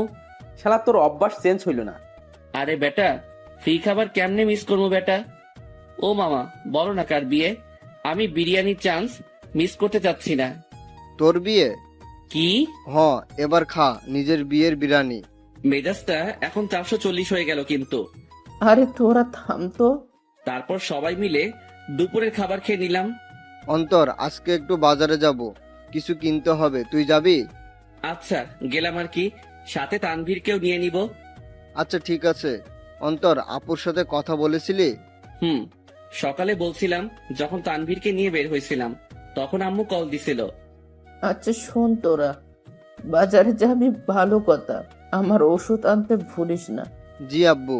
তবে আমি যাব না রে, আমার একটু শরীর খারাপ লাগতেছে। আচ্ছা ঠিক আছে, তুই রেস্ট নে, আমি আর মামা যাব। তো মামা কখন যাবা? এই বিকাল করেই যাব। আচ্ছা। তারপর আমি আমার রুমে চলে গেলাম, সেখানে গিয়ে কিছুক্ষণ রেস্ট করে নিলাম। বিকেলবেলা আমি মামার সাথে বাজারে যাওয়ার জন্য রেডি হচ্ছি। আসলে কোট নিয়ে নিচ্ছি যাতে যদি আসতে দেরি হলেও ঠান্ডা সহ্য করতে না হয়। মামা বাইক নিয়ে দাঁড়ায় আছে, আমি বাইকে বসলাম। কিরে, বাইক চালাবি? না মামা, তুমি চালাও। তারপর মামা বাইক চালাতে লাগে আর আমিও বাইকে বসে আছি। বাইক চলতেছে আপন গতিতে আর আমি বাইকে চড়তেছি আর গ্রামের প্রকৃতি উপভোগ করতে ব্যস্ত। কিছুক্ষণ পরে আমরা বাজারে চলে আসি। মামা আমাকে নামিয়ে একটা জায়গায় বাইকটা রেখে আসে। আচ্ছা মামা, কি কি নিবা বাজার থেকে? ভাগিনা, অনেকদিন পরে আমাদের বাড়িতে আসছিস, সাথে তোর বন্ধু তানভীরকে নিয়ে আসছিস, তাই আব্বু আম্মু বলেছে তোদের দুজনের জন্য কিছু নিতে। মামা কিছু লাগবে না আমাদের, তোমার অন্য কাজ থাকলে সেটা করো। আরে আয় তো তুই। মামা আমাকে টেনে নিয়ে যায় আর একটা পাঞ্জাবির দোকানে নিয়ে যায়। সেখানে আমি দাঁড়াই আছি আর মামা দোকানদারের সাথে কথা বলতে ব্যস্ত। অন্তর, এদিকে আয় তো। আমি মামার কাছে গেলাম। দেখ তো পাঞ্জাবিটা পছন্দ হয় কিনা। মামা আমাকে লাল কালারের পাঞ্জাবি দেখালো। মামা লাল কেন? আমার তো বিয়ে না। বিয়ে হোক আর না হোক, কিন্তু এটা আমার পছন্দ হয়েছে আর আমি চাই বিয়েতে এটা তুই পরবি। তবে ভাগিনা, এটাতে তোরে বেশ মানাবে। আচ্ছা, তোমার পছন্দ হয়েছে তাহলে নাও। তারপর মামা পাঞ্জাবিটা নিয়ে নেয় আর আমাকেও বলে তানভীরের জন্য একটা পাঞ্জাবি দেখতে। আমিও তানভীরের জন্য একটা পাঞ্জাবি দেখি আর মামাও সেটা কিনে নেয়। হয়েছে মামা, এবার খুশি? এমন ভাবে কথাগুলো বললা মনে হয় আমাকে বিয়ে করানোর প্ল্যান করে আছো। সেটাই তো। কি? না মানে সেটাই তো, যাতে তোকে একটা বিয়ে করাই দিতে পারি। ধুর মামা, আপাতত একটু শান্তি দাও আমারে। বিয়ে করলে তো তোমার মতো হাল হবে আমার। আচ্ছা চল। আমি মামার সাথে যেতে লাগি। আমরা বাজারে হাঁটতে লাগলাম আর মামাও টুকিটাকি বাজার নিতে ব্যস্ত। আমিও মামার সাথে ঘুরে ঘুরে দেখতে লাগলাম। আর তখনই একটা শাড়ির দোকানে চোখ পড়লো, যেখানে বাহির থেকে একটা শাড়ি দেখা যাচ্ছিল যার রং ছিল গোলাপি। শাড়িটা দেখে তারিনের কথা মনে পড়লো আর তারিনের পছন্দের কালারও গোলাপি। যেদিন প্রথম তারিনকে দেখি সে গোলাপি জামা পরে কলেজে আসছিল, যা দেখে প্রায় কলেজের সকলেই তার দিকে তাকিয়েছিল আর আমি তো দেখেই লাট্টু হয়ে গেছিলাম। আর সেদিনই তারিনকে আমার ভালো লেগে যায়। এরপর তারিনের পিছেই পড়ে যাই আর প্রায় একটা সপ্তাহের মতো পিছে পড়েছিলাম। এরপর একদিন তানভীর শালা সাহস জাগিয়ে দেয় আর প্রপোজ করি আর সেও সাথে সাথে অ্যাকসেপ্ট করে নেয় আর বলে নাকি সেও নাকি আমাকে পছন্দ করত, কিন্তু আমার রাগের জন্য আমার সামনেও আসতেও ভয় পেত। আসলে আমি সব সময় নিজেকে শান্ত রাখার চেষ্টা করি, কিন্তু যখন রেগে যাই তখন শান্ত হতে অনেক সময় লাগে। আর যার উপর রেগে যাই তাকে সহজে ক্ষমা করি না। কিন্তু তারিনের ব্যবহারটা আমার মোটেও ভালো লাগেনি। আসলে আমি বুঝতে পারলাম তার মধ্যে আমার জন্য কোনো ভালোবাসাই ছিল না, জাস্ট ভালো লাগাই ছিল, যেটাকে আমি ভালোবাসা ভেবে বসেছিলাম। আর সেটাই আমার বড় ভুল ছিল। ভালোবাসা মানে একে অপরের প্রতি বিশ্বাস, ভরসা। কিন্তু তারিনের জন্য আমি তানিয়ার সাথে মিলে তারিনের বার্থডে সেলিব্রেশন করার জন্য প্ল্যান করলাম, কিন্তু তারিন মনে করে বসেছিল আমার আর তানিয়ার মধ্যে কোনো কিছু চলতেছে। যদি তারিন আমাকে বিন্দু মাত্র বিশ্বাস করত তাহলে সেটা কখনোই মাথায় আনতো না। কিন্তু তারিনের মনে ভালোবাসা ছিল না, তাই সে আমাকে তানিয়ার সাথে মিশতে দেখে সন্দেহ করতে লাগলো। আমি মনে করেছিলাম তারিনকে তার বার্থডে পার্টির সারপ্রাইজ দিব, কিন্তু সেই আমাকে বড় ধরনের সারপ্রাইজ দিয়ে বসে আছে। তার জন্য আমি একটা সপ্তাহ শান্তিতে ঘুমাতে পারি নাই, কারণ আমি তারিনের জন্য তার পছন্দের জিনিসগুলো কিনতে আনতে ব্যস্ত। কারণ আমি তারিনকে খুশি দেখতে চাই। তার জন্য এত কিছুই করে শেষমেশ জুতার বাড়ি ও মিথ্যা অপবাদ পেলাম। সে না জেনেই আমাকে এভাবে আঘাত করলো। যদি তার মনে আমার জন্য বিন্দুমাত্র ভালোবাসা থাকতো তাহলে সে আমাকে সন্দেহ না করে আমার প্রতি বিশ্বাস রাখতো। কিন্তু সে থাক, যা হয়েছে ভালোই হয়েছে। আমিও উচিত শিক্ষা পেলাম আর বুঝতে পারলাম তারিন আমাকে কেমন ভালোবাসছিল। কিরে, কি ভাবছিস? কই কিছুই না। আচ্ছা, নানা ভাইয়ের ওষুধ নিছো? নিব, কিন্তু তোর চোখে পানি কেন? আরে চোখে বালি ঢুকছে, সেটার জন্য। আমার সাথে আয়। আমি মামার সাথে গেলাম আর মামা একটা কলের কাছে নিয়ে যায় আর আমিও মুখ ধুয়ে নেই। আসলে তারিনের কথা মনে করতে করতে ওই দিনের ঘটনাটাও মনে পড়ে গেল আমার, তাই চোখেও পানি চলে আসে। সেদিন তারিন আমাকে যেভাবে মারলো আমি বুঝতে পারলাম সে কতটা ঘৃণা করে আমাকে। সে সত্যি না জেনেই আমাকে আঘাত করলো, যা থেকে বোঝা যায় তারিনের ভালোবাসা কত দূর। চল বাড়ি যাব, বাজার শেষ। নানা ভাইয়ের ওষুধ নাও। মামা চলে গেল ওষুধ নিতে আর আমাকে বাজারের ব্যাগ ও পাঞ্জাবির প্যাকেটগুলো দিয়ে গেল। আমিও সেগুলো নিয়ে বাইকের কাছে চলে গেলাম। আজ তারিনের কথা মনে পড়তে লাগলো, কিন্তু তাকে এখন আমি ঘৃণা করি। তার ভালোবাসার রূপ দেখলাম ভালো করেই। জানি না কোথায় আছে সে, কি করতেছে। দূর, এর কথা কেন ভাবতে লাগলাম? সে যেখানে থাক ভালো থাক, মোট কথা আমার থেকে দূরে থাকলেই ভালো। আমার আশেপাশেও যাতে এই মেয়েটাকে যেন না দেখি আমি। মামা ওষুধ নিয়ে আসে, তারপর মামা বাইক নেয় আর আমিও বসে পড়ি ব্যাগ নিয়ে। তারপর আমরা বাড়ি ফিরি। আমি ব্যাগগুলো ডাইনিং টেবিলে রেখে আমার রুমে চলে যাই। সেখানে বসে বসে আমিও মোবাইল নিয়ে ব্যস্ত, কিন্তু তানভীর রুমে ছিল না। শালা ঠান্ডার মধ্যে গেল কই? কিছুক্ষণ পরে মামি আসে আর নাস্তার জন্য যেতে বলে। আমিও মোবাইল চার্জে লাগিয়ে নাস্তা করতে চলে যাই। দেখলাম তানভীর উপস্থিত আর সে মামা ও নানা ভাইয়ের সাথে কথা বলতেছে। কিরে তানভীর, কই ছিলি তুই? আরে এমনি একটু বের হলাম আর কি। তারপর নাস্তা করি আর রুমে চলে যাই।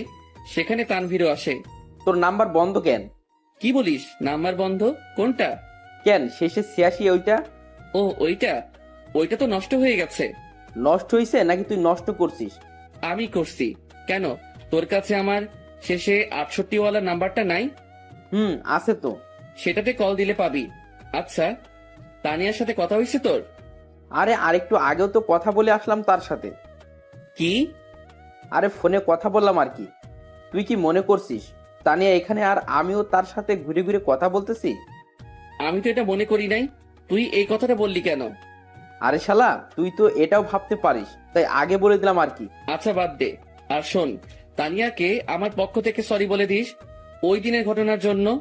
আরে বেটা বলতে হবে না, আমি সামলে নিছি ব্যাপারটা।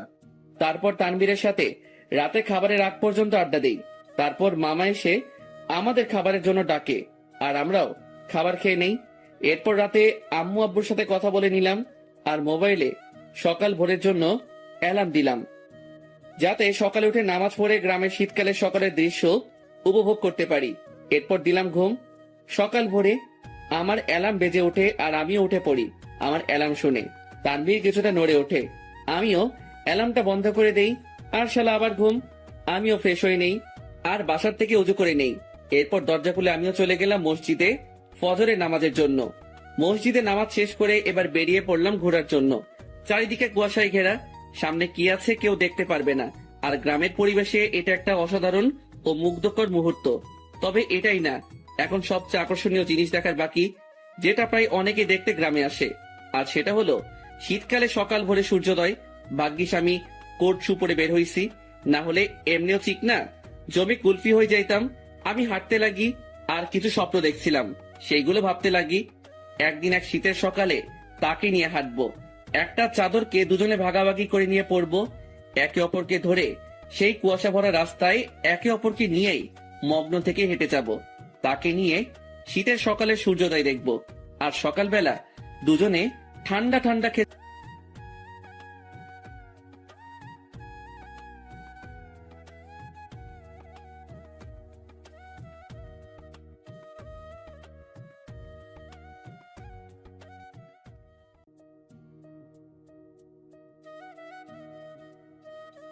কোনোদিনও পূরণ হবে না, স্বপ্নই থেকে যাবে।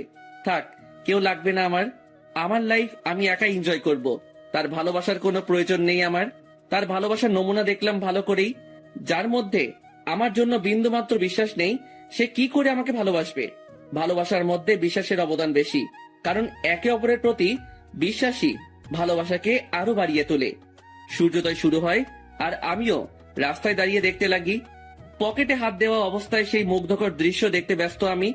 সূর্যোদয় শেষ আর কুয়াশাও আস্তে আস্তে দেখা যেতে লাগে আর শেষ হতে লাগে। তাই আমিও চিন্তা করলাম, শীতের সকাল, দেখি যদি কোনো চায়ের দোকান পাই তাহলে 1 কাপ গরম চা খাওয়া যায়। আমিও হাঁটতে লাগি আর ভাগ্যক্রমে একটা চায়ের দোকানও পেয়ে গেলাম।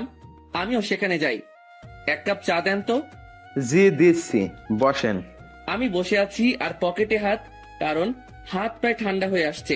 এখন যদি তানভীরের পাশে থাকতো তাহলে আমার এই ঠান্ডা হাত তার পিঠে ঢুকাই দিতাম। প্রতি শীতেই শালারে এই চাকা দেই আমি। চা দিয়ে গেল আর আমিও পকেট থেকে হাত বের করে 2 হাত দিয়েই চায়ের গ্লাস ধরি।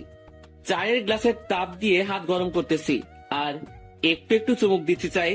চা খাওয়া শেষ করলাম আর পকেট থেকে মানি ব্যাগটা বের করে চায়ের বিল দিয়ে দিলাম আর সেখান থেকে চলে আসলাম। আমি বাড়ির দিকে যেতে লাগি। বাড়ি আঙিনায় যেতে দেখি সামনে একটা সিএনজি। মনে হয় বাড়িতে কেউ আসছে। থাক, যেই আসুক আমার কি। আমিও আস্তে করে বাড়িতে ঢুকে যাই আর নিজের রুমের দিকে চলে যাই। রুমে প্রবেশ করা মাত্রই আমার চোখ কপালে উঠে গেল। তোমরা? কি রে হারামজাদা, ভালোই তো মজা মাস্তিতে আসিস। জি হ্যাঁ, আমার রুমে আমার আম্মু আব্বু উপস্থিত আর তানভীরও ঘুম থেকে উঠে গেছে। তোমরা এখানে কেমনে? কালকে না তোমাদের সাথে কথা বললাম আমি? আমরা 11টার গাড়িতে উঠি আর এখানে চলে আসি। এখানে আসার কারণটা কি? তাও হঠাৎ করে চলে আসলা, ব্যাপারটা বুঝলাম না। আমার আম্মু আব্বুর বাড়ি আর আমি আসবো না, এটা কি ধরনের কথা? আসবে মানা কি করলো, কিন্তু হঠাৎই না বলে চলে আসলা, ব্যাপারটা আমাকে একটু চিন্তায় ফেলে দিল। চুপ হারামজাদা, এত চিন্তা করতে হবে না তোকে। তোর জন্য আমি তানভীরকে মারলাম। মানে? আর বলিস না দোস্ত, আমাকে তুই মনে করে আমি ঘুমানো অবস্থায় মাথায় দিল একটা। তুই শালা মাইরের যোগ্য। আম্মুর কাছে গিয়ে আম্মুকে জড়িয়ে ধরলাম। তো মাই আম্মা জান, একটু বলবেন আপনার চেহারা এত খুশি কেন? কারণ আমার আব্বু জানটাকে পেয়ে গেলাম যে। কেমন আছিস আব্বু? কোনো অসুবিধা হচ্ছে না তো? আর বলিও না আম্মু, রাতের বেলা মশারা আমার কিস নিতে নিতে আমার ইজ্জত আস্ত রাখে নাই। এখন বউকে কি বলবো সেটাই সমস্যা। আমার কথা শুনে আম্মু আব্বু হেসে দেয়, কিন্তু তানভীরের মুখে অন্য কিছু দেখতে পাচ্ছি। কিরে তানভীর, তোর কি হয়েছে আবার? কই কিছুই না, আমার ঠান্ডা লাগছে, আমি ঘুমাই। যা ঘুমা তুই। আমি আম্মু আব্বুকে নিয়ে হলরুমের দিকে গেলাম আর দেখলাম মামা নানা ভাই কথা বলতেছে। আপু, এটা কি আসলেই তোর ছেলে? কেন? তোরে কি করলো? আর বলিস না আপু, আসতে না আসতেই আমার জীবনের অর্ধেক আগেই টানা করেছে, আর এখন বাকিটুকু করতেছে আর কি। এই মামা, মেজাজ গরম করিও না, না হলে যে একেবারে জায়গা বরাবর বাস দিমো। আল্লাহ কি দেখে তোরে বানাইছে বুঝি না, একবারে ফাজিল এর বাপ তুই। আজ আছি তো তাই এসব বলতেছো, একদিন এই ফাজিলটা থাকবে না, সেদিন মিস করলেও লাভ হবে না মামু। প্রথম কথা, তুই ফাজিল না, শয়তানের নানা, আর শয়তান মরে না, বুঝছস? ওকে, দেখা যাবে। মামা ভাগিনার ঝগড়া শেষ হয়েছে? হয় নাই, আরো বাকি আছে। মামু, মেজাজটা কিন্তু 440 করছো। কোন সময় কোন অঘটন ঘটাই দেই আর তোমারে ফাঁসাই দিমো কিন্তু। কেন, কি করবি তুই? বেশি কিছু না, গ্রামে কোনো এক আন্টিকে টাকা দিয়ে ভাড়া করে আনবো। কেন, গ্রামের মহিলা এনে কি করবি? বেশি কিছু না, তারে বলবো তোমার জিএফ হিসেবে নিজেকে পরিচয় দিতে, বাকিটা মামি সামলাবে আর কি। কথাটা শুনে আব্বু আম্মু নানা ভাই হেসে দিল আর মামার মুখের রিয়াকশন দেখে আমার হাসি আসতেছে। মামা ফুল শক খেয়ে গেল। ওরে খোদারে, আমার জীবন শেষ করার জন্যই জন্মাইছে হারামজাদা বজ্জাত, কি জিনিস রে তুই? এই আপু, এটা কি আসলে তোর ছেলে? আমার সন্দেহ হচ্ছে, এটাকে মনে হয় ভুল করে নিয়ে নিচ্ছিস তুই। আম্মু আব্বু হাসতেছে কারণ তারা ভালো করেই জানে মামা ভাগিনার কাণ্ড। এভাবে কিছুক্ষণ মজা করে রুমে চলে যাই। সকালে নাস্তার সময় আমরা সকলে একত্রে হই। আমি, আব্বু, মামা, নানা ভাই, শান্ত, তানভীর, আমরা সকলে নাস্তা করে নিলাম। অন্তর, তুই এমন কেন? আমি আবার কি করলাম? বাবা রে, তুই কি আমাদের কিছুই মনে করিস না? আরে কি হয়েছে, কান্না করতেছো কেন? সমস্যা কি একটু বলো তো, কি করলাম আমি? আমি আব্বুকে জড়িয়ে ধরলাম। যদি কোনো ভুল কিছু করে থাকি ক্ষমা করে দিও। আর ওই দিনের ব্যাপারটার জন্য সরি। আসলে মাথা ঠিক ছিল না, তাই কথা বলতে ইচ্ছে করতেছিল না, তাই রাগ করে টেবিল থেকে গ্লাস ফ্লোরে ছুঁড়ে মারি। আব্বু আমাকে খুব শক্ত করে জড়িয়ে ধরে। আমি বুঝতে পারলাম আব্বুর মনে কিছু একটা চলতেছে, কিন্তু কি তা বুঝতে পারতেছি না। আচ্ছা আব্বু, চলো একটু ঘুরে আসি দুজন মিলে। চল। আমি আব্বুকে নিয়ে গ্রামে ঘুরতে গেলাম আর দুপুর পর্যন্ত ঘুরলাম। এরপর বাসায় আসলাম। অন্তর, তুই সত্যি কি ভালো আছিস? তোর মনে কোনো কষ্ট নেই তো? আমাকে দেখে কি মনে হয় তোমার? আমি কষ্টে আছি? কষ্টে থাকলে কেউ তিরিং বিরিং করে ঘুরে বেড়ায় নাকি? মজা মস্তি করে নাকি? আল্লাহর রহমতেই ভালো আছি আমি। তবে তোমার কেন মনে হচ্ছে আমি ভালো নেই? না, এমনি। আচ্ছা চল ভিতরে যাই। আমরা ভিতরে গেলাম। দুপুরের খাবার সময় আমরা সকলে মানে সকল ছেলে মানুষ একত্রে খাবার খেয়ে নিলাম। তারপর আর কি, অন্যান্য দিন যা করি সেটাই করে সন্ধ্যা পর্যন্ত পার করলাম। সন্ধ্যায় আমি মোবাইলটা চার্জে লাগিয়ে আসি নাস্তার জন্য। হল রুমে এসে দেখি সকলে কি নিয়ে আলোচনা করতে ব্যস্ত। আমিও গেলাম তাদের কাছে। আচ্ছা, আমি একটা জিনিস বুঝলাম না। আমি আর তানভীর যেদিন আসলাম সেদিন থেকেই তোমরা আমাকে ছাড়া বাকি সবাই আলোচনা সভা তৈরি করে আলোচনা করতে ব্যস্ত। এখন আজকে আব্বু আম্মু আসলো, আজকে আব্বুকে নিয়েও তোমরা শুরু করে দিলে। আসলে কি এমন আলোচনা করতেছো তোমরা? আমার কথাগুলো শুনে সবাই থমকে গেল। মনে হয় আমি তাদের কাছে তাদের জান চাইছি। কিছু না রে, এমনি আড্ডা চলতেছে আর কি। মামা, নানা ভাই তারা এতই ফ্রেন্ডলি যে তাদের সাথে আড্ডা দিতে হেব্বি মজা হয়। তুইও আয়। আমি তাদের কাছে গিয়ে আড্ডা দিতে ব্যস্ত, কিন্তু সকলের চেহারায় অন্য কিছু দেখতে পাচ্ছি আমি। তারা আমার থেকে কথা লুকাচ্ছে তা আমি শিওর, কিন্তু কি সেটা জানি না। তবে আমাকে জানতে হবে। সন্ধ্যায় সকলে নাস্তা করে নিলাম। আমি একটু বাইরে যাব। আচ্ছা যা, কিন্তু 9টার আগে বাসায় আসবে। আচ্ছা। তারপর আমি বাহিরে গেলাম। কিছু দূর হাঁটতেই মনে পড়লো মোবাইলের কথা, যেটা আমি চার্জে দিয়ে আসছি। তাই আমিও আবার বাড়ির দিকে গেলাম। দরজা মুখোমুখি দেওয়া, আর আমি হলরুমে যেতেই দেখি সেখানে কেউ নেই। কিরে, আমি আসার আগ পর্যন্ত তো আব্বু, নানা ভাই, মামা, তানভীর এখানেই ছিল। তাহলে কই গেল? আমিও আমার রুমের দিকে যাই, আর চার্জ থেকে মোবাইলটা নিয়ে বেরিয়ে আসতেই নানুর রুম থেকে কথা বলার আওয়াজ পাই। আব্বু, আমি তানভীরের কাছ থেকেই সকল কথা শুনে তাকে তোমাদের কাছে পাঠালাম। শুধু তাই না, তারিনও আমাকে কল দিয়ে সত্যিটা বলে যে সে কি কি করছে অন্তরের সাথে। প্রথম আমারও রাগ উঠছিল, তারপর তারিন কান্নাকাটি করতে লাগে আর সে তার ভুল বুঝতে পারে। তোমাদেরও সবটুকু বললাম, অন্তরকে বুঝতে দিই নাই। আমরা তার কষ্ট সম্পর্কে অনেক আগেই জেনে গেছি। রেহেনা, মা শোন, আমাদের বুদ্ধিমতো অন্তরকে এখানে আনলাম আর আটকে রাখলাম। তাকে বুঝতেও দিই নাই যে আমরা এখানে তার বিয়ের ব্যবস্থা করছি। আমি কথাগুলো শুনে নিস্তব্ধ হয়ে গেলাম। খুব বড় ধরনের শখ খেলাম আমি। তার মানে আমাকে এই কারণে আম্মু নানার বাড়িতে পাঠাইছে। আমি কি বলবো বা করবো কিছুই বুঝতে পারলাম না। আমি মোবাইল নিয়ে আস্তে করে বাহিরে যাই, আর নানুর রুমের জানালা খোলা, সেটা দিয়ে আমি কোনো মতে নিজেকে আড়াল করে বাইরের থেকে তাদের দেখতে ও কথাগুলো শুনতে লাগি। এখানে আম্মু তারিনের কথা বলল, কিন্তু এখানে তারিন কোথা থেকে আসবে? আর তখনই দুইটা মেয়েকে দেখলাম। মেয়েগুলো আর কেউ না, সেই মেয়ে যেগুলো আমাদের সাথে আমাদের বাড়িতে আসছে। তাদের চেহারায় এখনো পর্দা করা, তবে তারা তাদের পর্দা খুলতে লাগে। তাদের পর্দা খোলা শেষ, কিন্তু আমি তাদের পিছনের অংশটুকুই দেখতে লাগলাম। এরপর তারা দুজনেই ঘুরতেই সেই লেভেলের শখ খেয়ে গেলাম আমি, কারণ আমি তাদের চেহারা দেখলাম। যে মেয়েটা আমার মাথা খাইছে সেটা আর কেউ না, তারিন। আর তার পাশের মেয়েটা হচ্ছে তানিয়া। কি ধোকা দিল রে দুইটাই! ভাইরে ভাই, কি জিনিস এরা! আমার আগেই সন্দেহ হয়েছিল এই দুইটার উপর, তবে চেহারা দেখার ইচ্ছা ছিল, কিন্তু দেখতে পারি নাই। আন্টি দেখুন, আপনার কথা মতো আমিও এই দুজনকেই নিয়ে আসি আমাদের সাথে। আর অন্তরকে বুঝতেও দিই নাই এই দুই বোরকাওয়ালি আর কেউ না, তানিয়া ও তারিন। কিন্তু আন্টি, আপনি হয়তো এই মেয়েটাকে মাফ করতে পারেন, কিন্তু আমি কোনোদিনও মাফ করব না। এই মেয়েটা আমার বন্ধুটার মনে গুরুতরভাবে আঘাত করেছে, আর আমি চাই না এই মেয়েটা অন্তরের জীবনে আর আসুক। কিন্তু আপনার কথা রাখার জন্য আমি একে আমাদের সাথে নিয়ে আসি। শালা তানভীরও আমার সাথে 2 নাম্বারই করলো।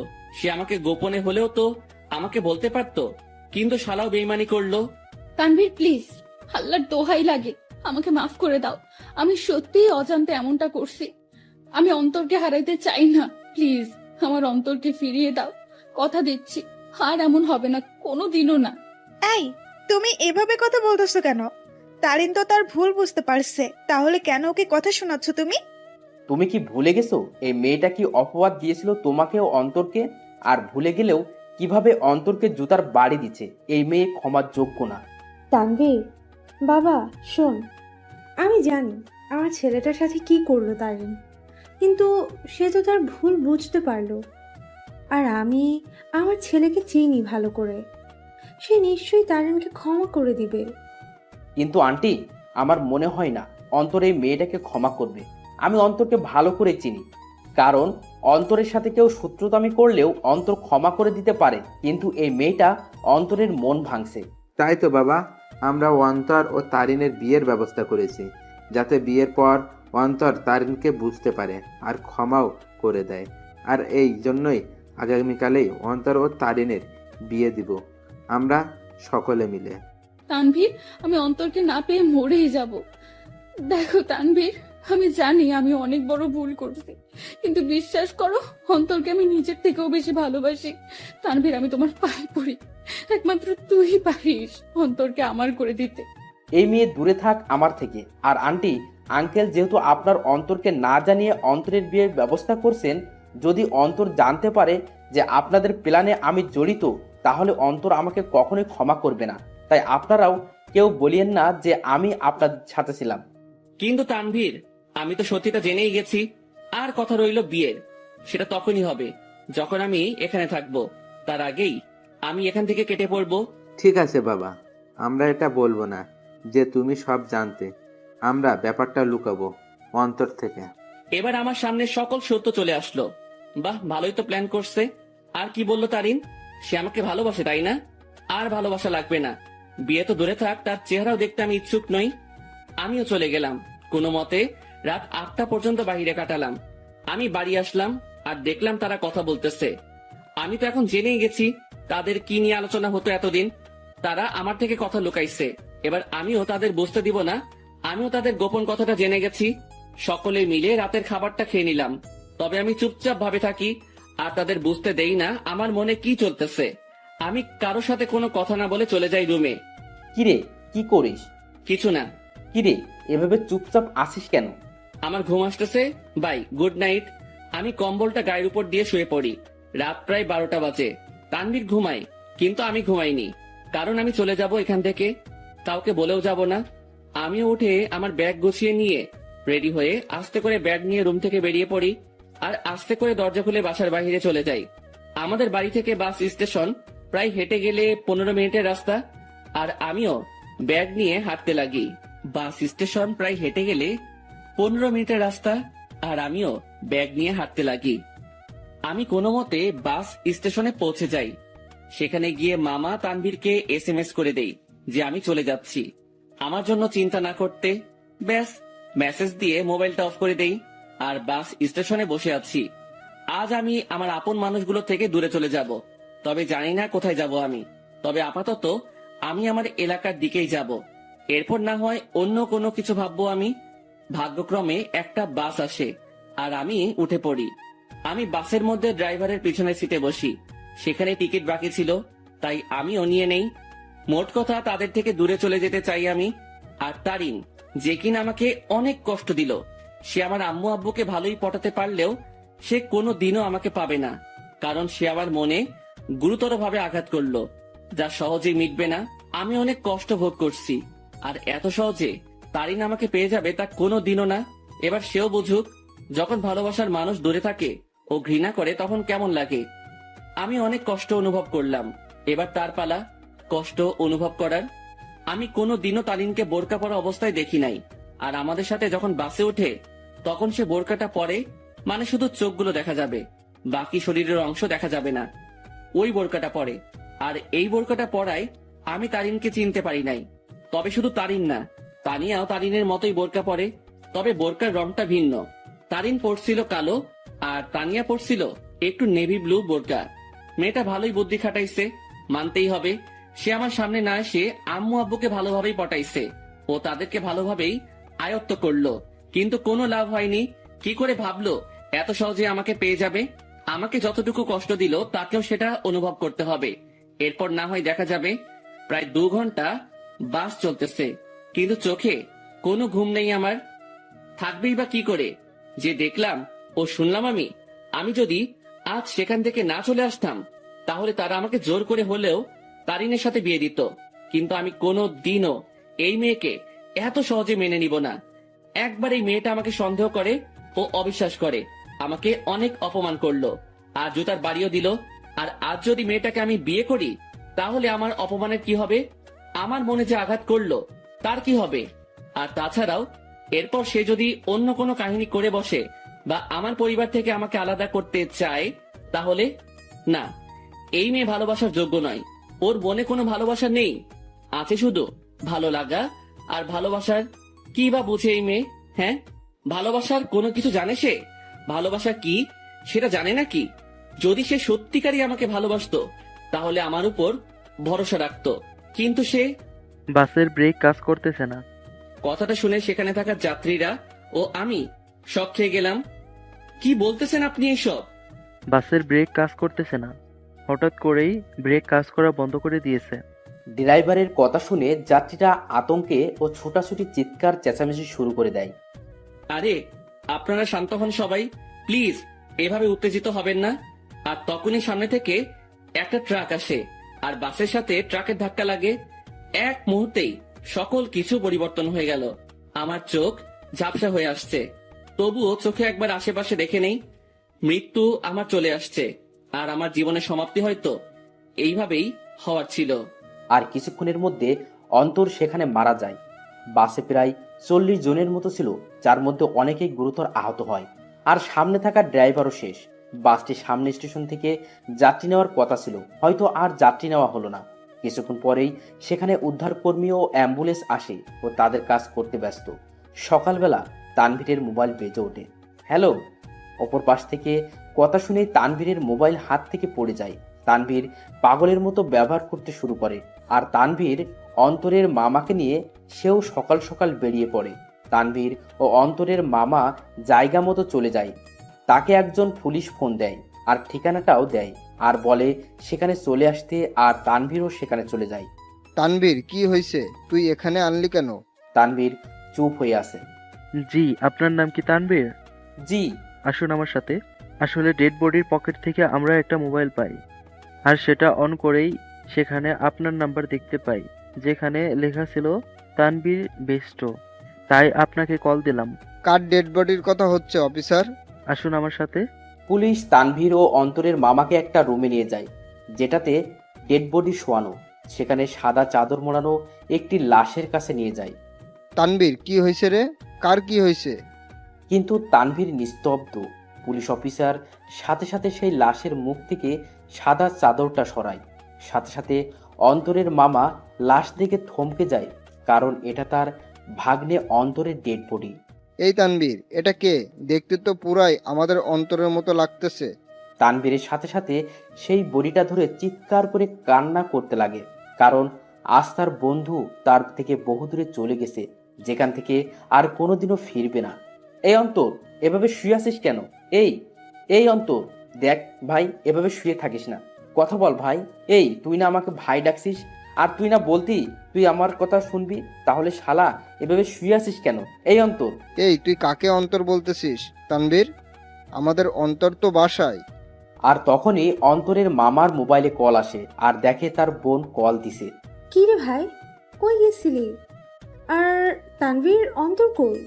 অন্তরের মামা এই কথাটা শুনে থমকে যায়, কারণ বলল অন্তর ওর বাড়িতে নেই। সাথে সাথে কল কেটে দেয় আর স্ক্রিনের দিকে তাকায়। সেখানে অন্তরের একটা মেসেজ দেখে, সেও সেটা দেখতে লাগে। সেখানে লেখা ছিল, মামা, আমি তোমাদের মনের গোপনের তথ্যটা জেনে গেছি, কিন্তু তোমরা আমার মনে